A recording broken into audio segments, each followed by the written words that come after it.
Começa agora o podcast Contra a Regra. Olá, estamos chegando para mais uma semana de podcast Contra a Regra. Eu sou Gustavo Chagas e hoje a gente traz muitas novidades, mas antes delas eu apresento o Felipe Strasser. Tudo bem, Felipe? Tudo bom, Gustavo? Um abraço também para o Alessandro. Bom dia, boa tarde, boa noite a todos os nossos queridos ouvintes. Espero que todos vocês estejam bem e uma excelente jornada para nós. Uma excelente jornada para Alessandro de Lorenzo. Tudo bem, Alessandro? Tudo bem, sim, Gustavo. Um abraço para você, um abraço para o Felipe, um abraço a toda a nossa audiência. Que prazer estar mais uma vez aqui com vocês nessa marca especial, 60 programas. Comemorando 60 programas, vamos falar de Israel, Bahrein, Emirados Árabes e até Estados Unidos, mas também um anúncio muito especial. Estamos todas as semanas no Spotify, no Deezer, no Google Podcasts e agora também no YouTube, Felipe. Isso aí, galerinha! Agora eu vou falar desse jeito, porque viramos youtubers. Uhul!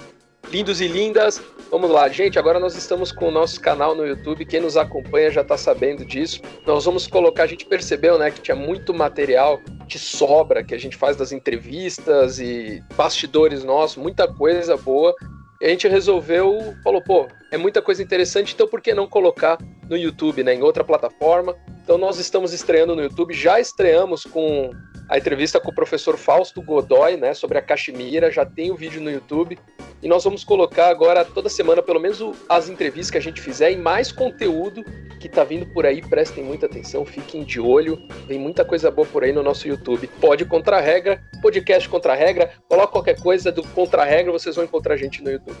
E é claro, aquela sempre válida lembrança, inscreva-se no canal e clica no sininho, como dizem os youtubers. A gente também tá por lá a partir desta semana e você é o nosso convidado. Nesta semana, Emirados Árabes e Bahrein assinaram um acordo que normaliza as relações diplomáticas com Israel. Esse acordo contou com a mediação dos Estados Unidos através do presidente Donald Trump. E para entender um pouco mais sobre esse assunto, a gente está recebendo agora em vídeo, aqui no podcast Contra a Regra, o professor Tanguy Bagdadi, da Universidade Veiga de Almeida. Professor, muito obrigado por nos atender. E eu que te agradeço, Gustavo. Obrigado pelo convite. Estamos aí. Vamos lá, professor. Essa decisão dos Emirados Árabes e também do Bahrein, ela pode ser interpretada de que forma? Além da melhora nas relações, tem algo por trás dessa decisão, ainda mais colocando os Estados Unidos no meio, envolvendo as questões históricas de Israel? Então, Gustavo, é sempre complicado quando a gente fica pensando o que tem por trás, né? Parece que tem alguma agenda escondida que ninguém sabe, que eu vou revelar uma verdade aqui, né, que ninguém poderia saber e aí eu seria eliminado, né, na rua na semana que vem. E, na verdade, assim, a gente sempre tem que olhar para essas questões do Oriente Médio como um quadro complexo, assim, que tem uma série de elementos, sejam locais, sejam regionais, sejam, de fato, globais. Essa normalização, ela parte, como você bem adiantou, de uma mediação dos Estados Unidos. E, assim, quando os Estados Unidos te pedem alguma coisa, você sendo um país que depende, por exemplo, da exportação de petróleo, você sendo um país que depende da sua segurança, por exemplo, muitas vezes depende dos Estados Unidos, alguma coisa assim, é importante você ouvir, né? Então, foi basicamente o que aconteceu. Os Estados Unidos têm como agenda exatamente tirar Israel da sua posição de isolamento, uma posição histórica, né, que Israel assumiu no Oriente Médio, por conta de todas as questões da Palestina, enfim, por conta, aí você tem que pegar o histórico todo para conseguir compreender como é que Israel chegou nessa posição de isolamento, é algo muito complexo também. E os Estados Unidos conseguiram entender que o poder americano na região se dá porque muitas vezes se você vai pedir favores, eles vão ser negados, mas outras vezes você vai pedir favores, eles vão ser aceitos.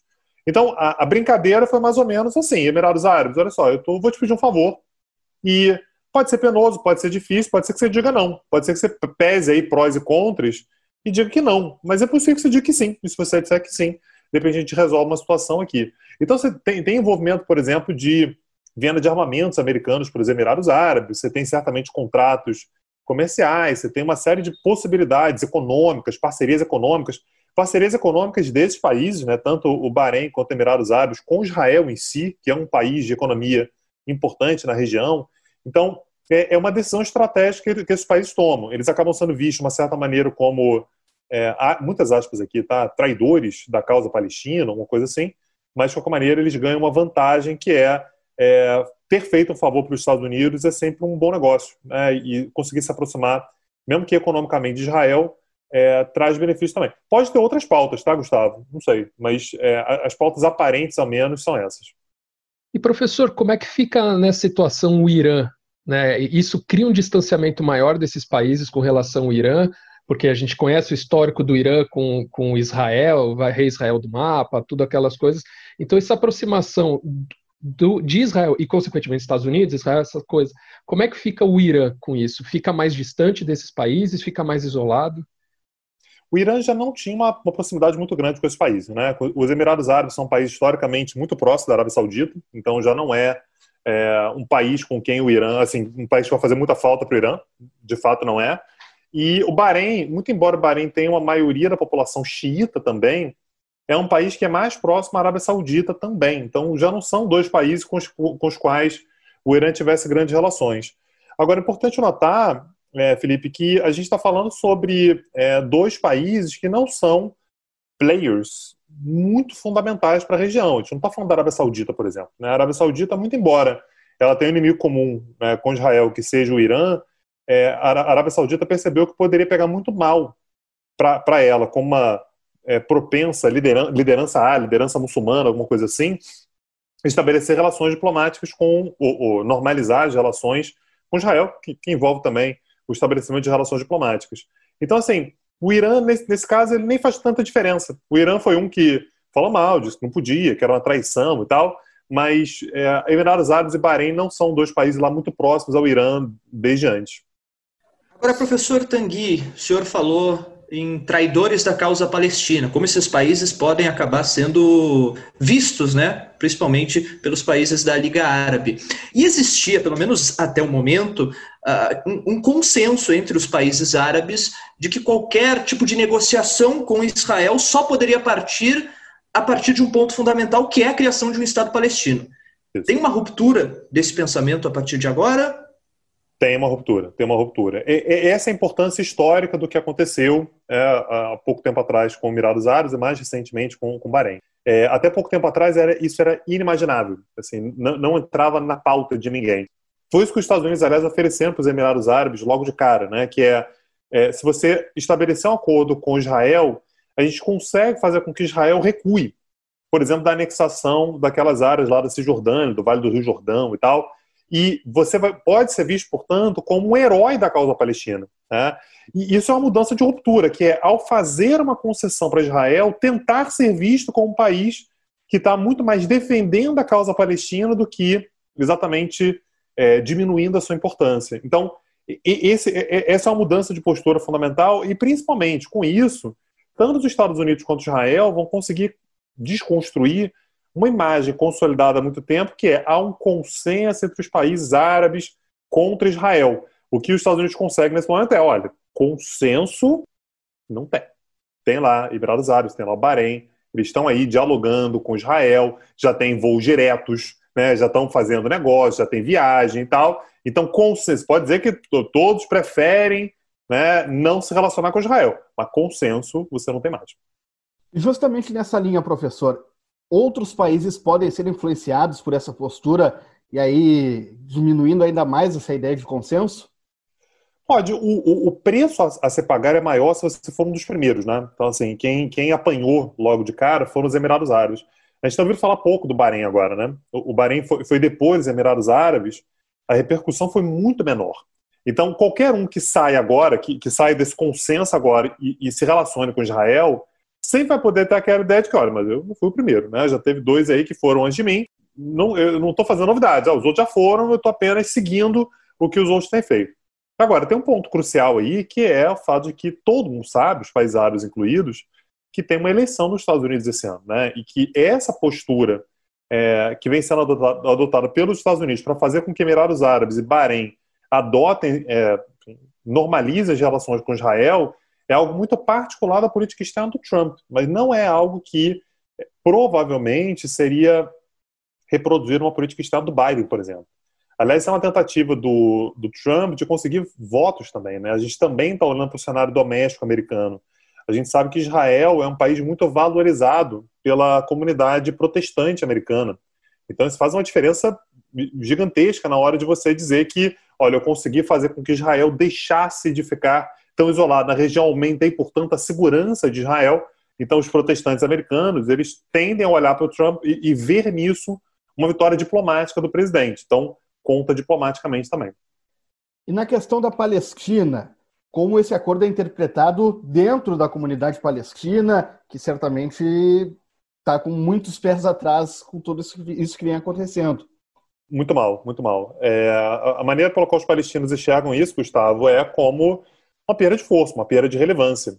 Afinal de contas, a gente está falando sobre países que historicamente levantaram uma bandeira que é anti-Israel, pró-Palestina, e você deixa de ter aquele consenso sobre o qual eu falei, né? Então os palestinos estão se sentindo nesse momento desprotegidos.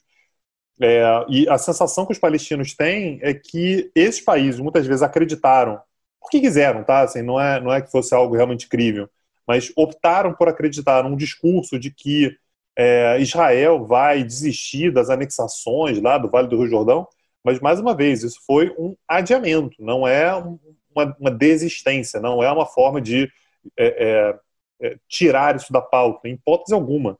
Então os palestinos têm sido vistos como traídos, eles se consideram traídos. Não por acaso, tanto Fatah quanto Hamas se levantaram contra esse estabelecimento de essa normalização das relações. E professor Tanguy, você está comentando agora, né, sobre o Rio Jordão, ali a anexação, a desistência, não é bem desistência, estou só jogando para frente. Quais são os termos desse acordo, né, e o que Israel está jogando para frente, né, o Trump e Israel estão jogando para frente? O que eles estão abrindo mão e o que está sendo aceito e o que está sendo jogado para frente? Então, o que eles estão aceitando? O que Emirados Árabes e Israel, por exemplo, ganham quando eles fazem um acordo, assim como Bahrein e Israel?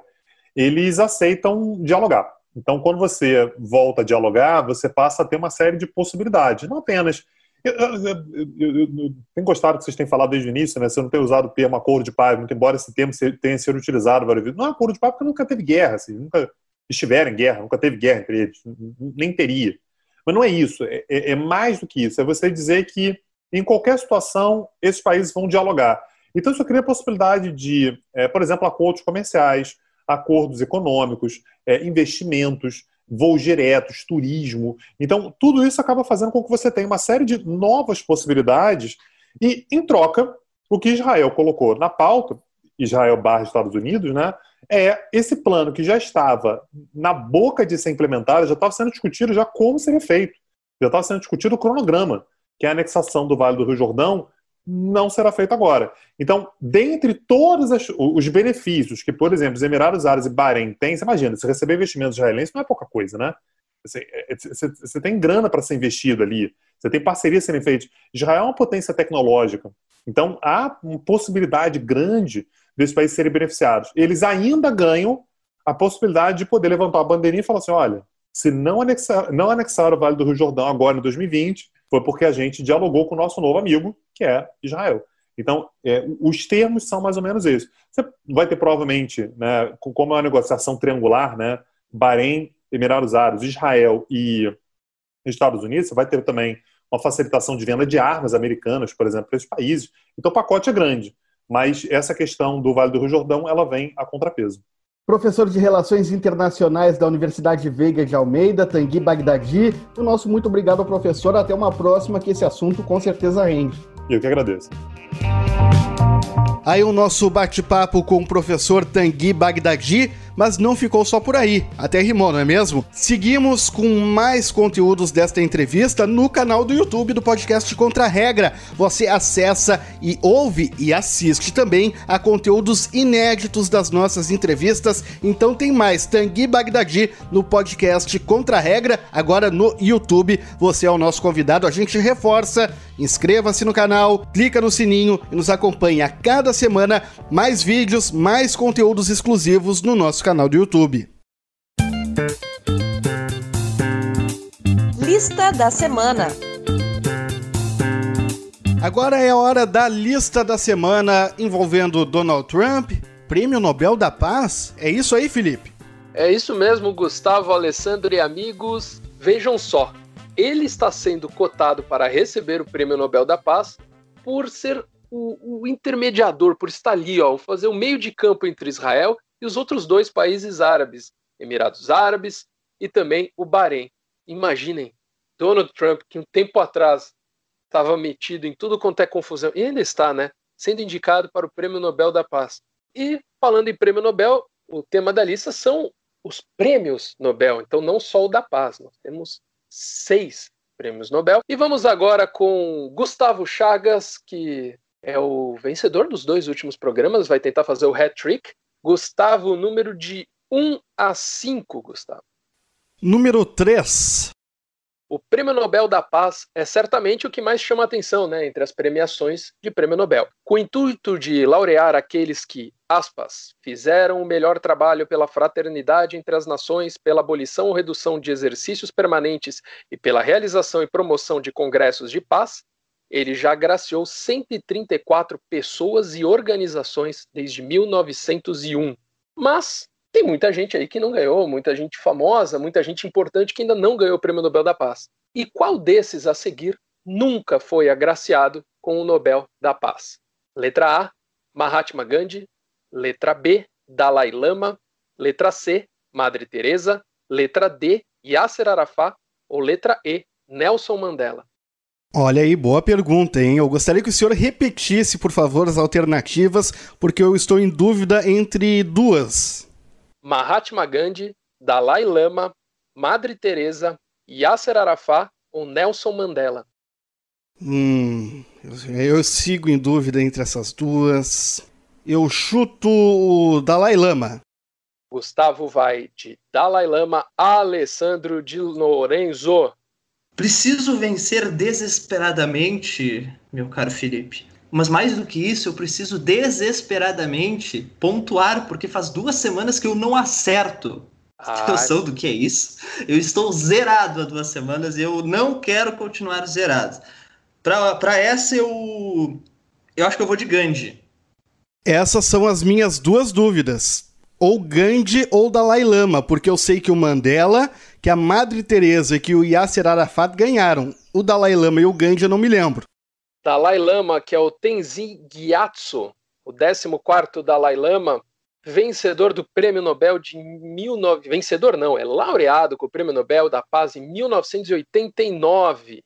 Esse daí, Gustavo, sim, já foi laureado com o Prêmio Nobel. E tem uma frase muito famosa dos organizadores do Prêmio Nobel, principalmente o Prêmio Nobel da Paz, que dizem que o Nobel da Paz não faz falta a Gandhi, mas Gandhi não ter recebido faz falta ao Nobel da Paz. Portanto, Alessandro de Lorenzo, a resposta é A, fez o seu ponto. Mahatma Gandhi nunca recebeu o Prêmio Nobel da Paz, e isso, segundo os próprios organizadores, é uma falta gravíssima para a organização.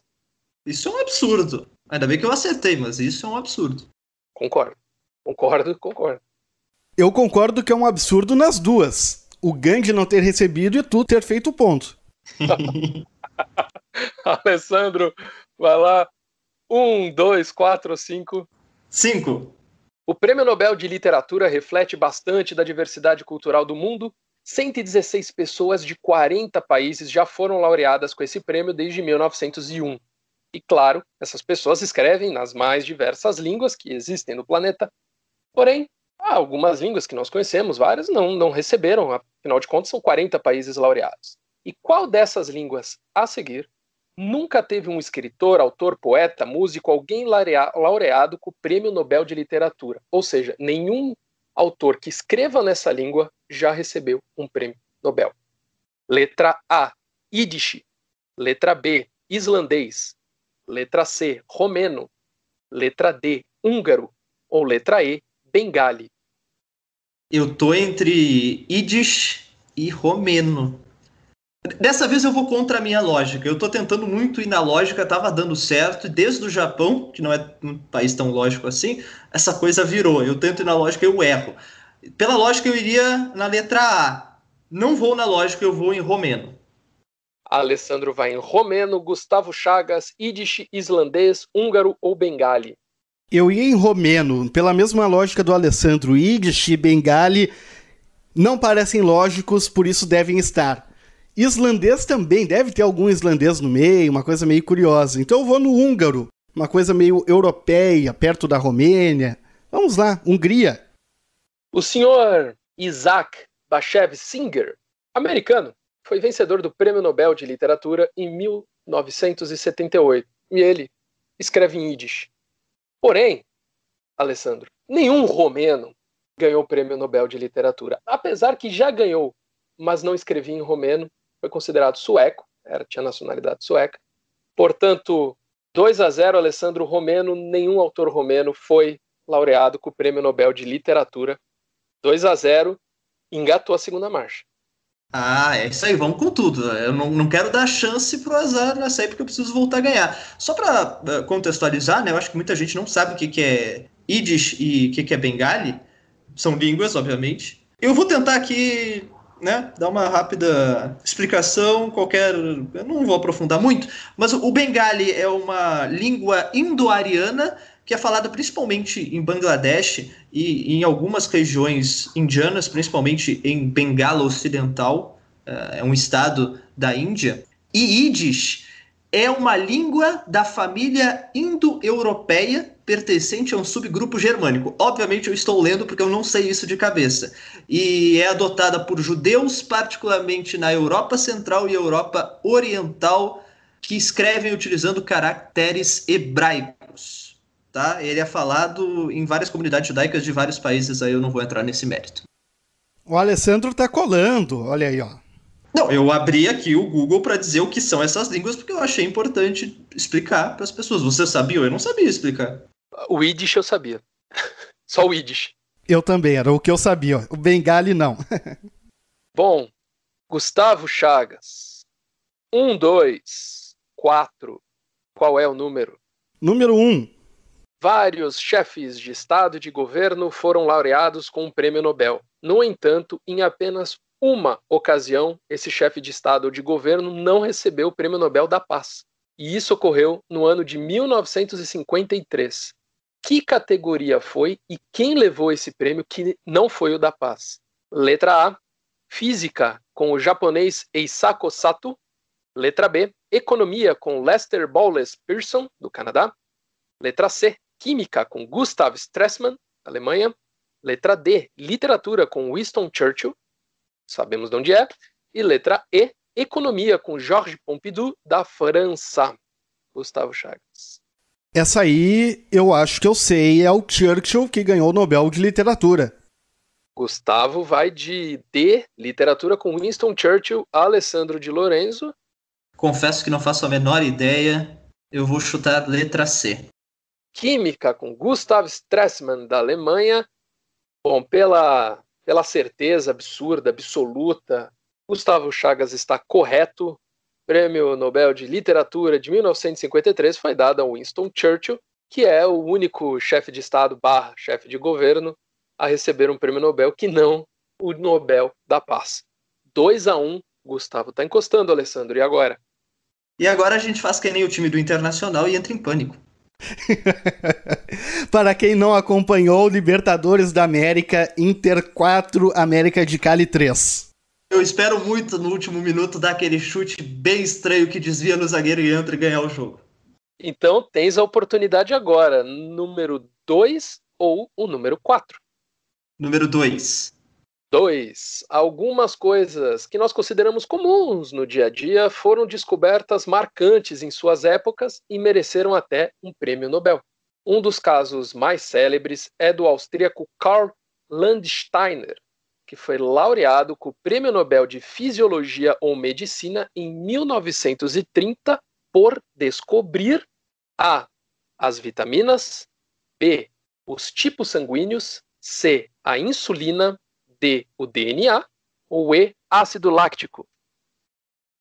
Eu acho que ele foi o descobridor do fator RH, né? Alguma coisa assim, então teria que ser grupos sanguíneos. Mas eu sou muito ruim, vou confessar, nessas ciências, fisiologia, medicina. Eu vou arriscar essa aí. Alessandro vai dos tipos grupos sanguíneos. Gustavo Chagas. O Alessandro vem, eu sou muito ruim, mas sabe até quem descobriu o fator RH. Eu fico até nervoso com uma pessoa que diz que é ruim e sabe de tudo isso. Quais são as alternativas? Vitaminas, insulina, DNA, ácido láctico. Vai a letra B. Que é tipo sanguíneos, e já foi. Então vai a letra C. Insulina. É aquela coisa, né? O professor diz que eu tenho que bater pênalti só porque eu acerto 10 pênaltis no treinamento dos 10 que eu bato. E Alessandro de Lorenzo, Karl Landsteiner, foi quem descobriu e classificou os tipos sanguíneos e o fator RH. Então, sangue AB, AB e O, o nome foi dado por Karl Landsteiner, que foi laureado com o Prêmio Nobel por causa disso. O Alessandro, o fenômeno, está de volta, que é um fenômeno da lista. 3-1, não pode mais ser alcançado. Tô até me sentindo mais leve, eu tava realmente impressionado. Qual é o tipo sanguíneo de vocês entrando nesse assunto? Não sei. A positivo. A resposta do Gustavo era a que eu esperava. A maioria das pessoas não sabe. Eu sou o A positivo também. Eu tenho anotado num papelzinho aqui em casa, junto com a minha carteirinha de vacinação, mas eu sempre me confundo, não sei. E deixa em casa, que é o melhor. Se precisar de uma emergência, precisa buscar. Eu preciso agora dele, eu tô numa emergência neste momento.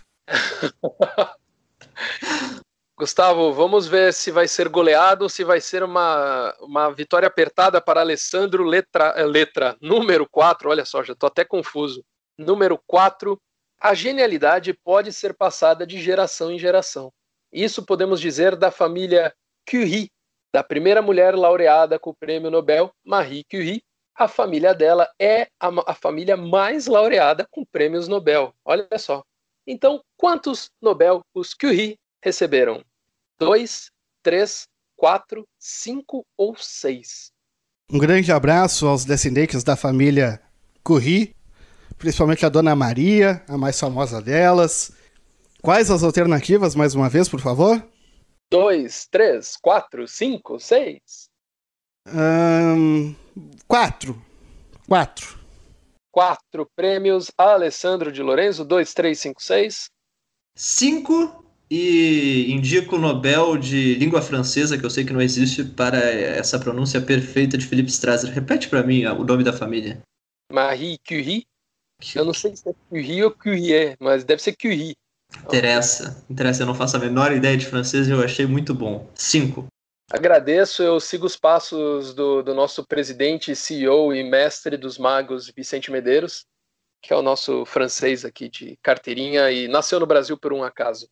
A família da Maria começou a ganhar o Prêmio Nobel em 1903, com Pierre e Marie sendo laureados juntos pelo Prêmio Nobel de Física. Então conta, 1. A Marie também se tornou a primeira mulher laureada sozinha. Ela foi a primeira mulher a ser laureada em 1903, junto com o marido, e depois, em 1911, ela recebeu o Prêmio Nobel de Química. Então tem 2.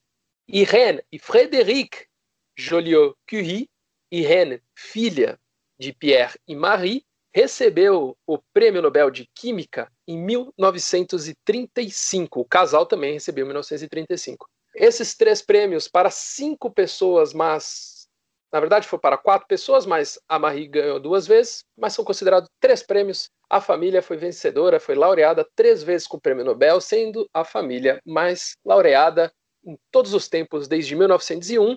Ninguém fez ponto nessa, mas fechamos 3-1 para o Alessandro de Lorenzo. Eu me perdi. Calma aí que eu me perdi. Vamos lá. Foram 3 prêmios no total para a família. O primeiro em 1903.